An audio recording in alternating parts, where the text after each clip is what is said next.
economic recovery and growth plan brings together all our sectorial plans for agriculture and food security, energy and transport infrastructure, industrialization and social investments together in a single document. It builds on the strategic implementation plan and set out an ambitious roadmap to return the economy to growth and to achieve a 7% growth rate by 2020. Our aim, simply put, is optimize local content and empower local businesses.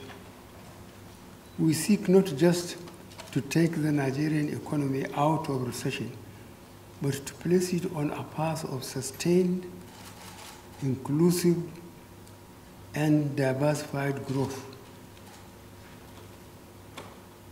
We are determined to change Nigeria from an import-dependent country to a producing nation. We must become a nation where we grow what we eat and consume what we produce.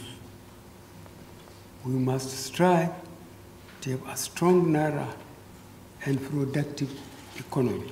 Then, of course, technically.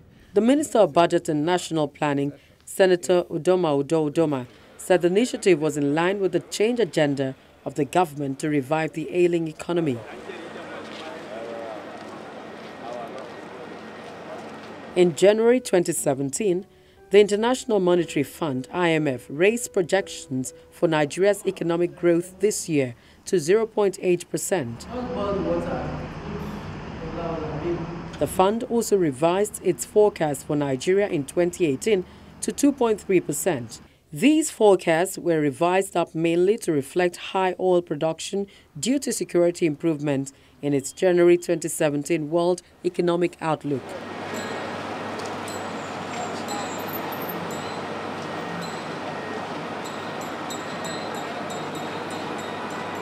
It's 9 months into recession in Nigeria.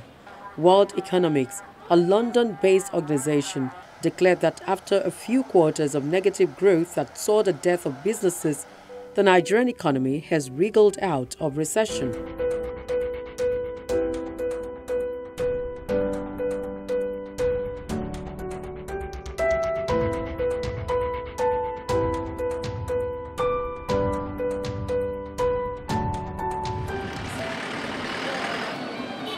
According to the organization, which focuses on producing financial analysis on world economy, Nigeria's market growth index grew to 58.5 in April, as the monthly sales growth index ticked up to 56.7, its highest value since 2015 and representative of rapid growth. Our forecast for 2017 and 2018 is certainly more favorable than what we have seen in 2016, and probably a bit more so than we had forecasted previously. So there is a positive short-term outlook on the horizon, which is unfortunately tainted by the risks that are still there and that lead us to be concerned about the risk of complacency. I also identified two key concerns that we at the IMF have. One is persistent low productivity, and second, excessive inequalities that grow together with that low productivity.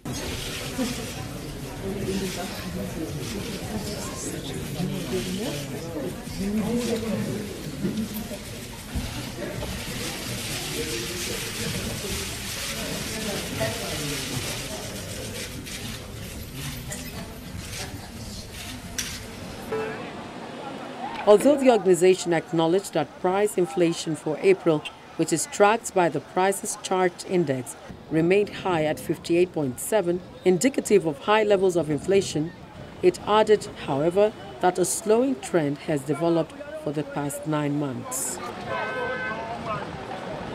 specifically on Nigeria. A senior economist at the World Bank office in Abuja, Nigeria, Ms. Yuman Lee, is asking the federal government to tighten its monetary policy rate.